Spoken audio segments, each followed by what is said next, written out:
What's going on, guys? It's the final hour of the week for me to get my weekly video in here. So I want to touch real quick on going into February, what the game plan and approach should be.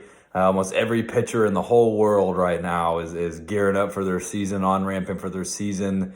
And heading into February, we're about to start a big time where we're introducing, whether it be high-intensity bullpens or your first live sessions.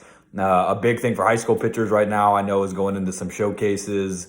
I would be very weary of that if you haven't done the work to properly build up your arm. That sustained health throughout the season is really big. That we build up a platform of volume and intensity in our bullpens before we kind of go full game mode. So that's pretty critical. Make sure you guys have gone through a proper on ramp.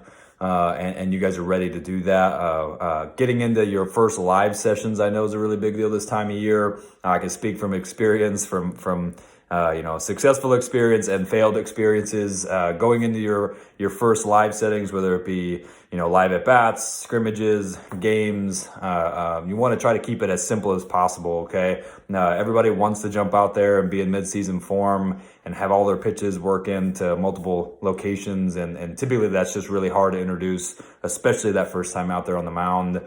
Whether it be your first time live, and then the first time up into a game just seems to be another uptick in intensity and focus and energy and everything. And trying to control that as a pitcher is really critical. One thing you can do is just to really simplify your approach.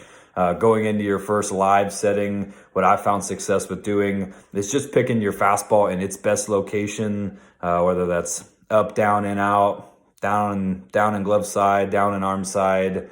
Depends on your fastball. And then pick your best secondary offering and try to throw it for a strike down the strike zone. And just try to combo those two pitches, right? For me, it'd be a fastball at the top middle of the strike zone and a curveball at the bottom in the middle of the strike zone, and just repeat those two things. And if the hitter hits it, who cares? We're getting into lives. We're trying to get our hitters ready to go. We're trying to get our best sequences kind of locked in.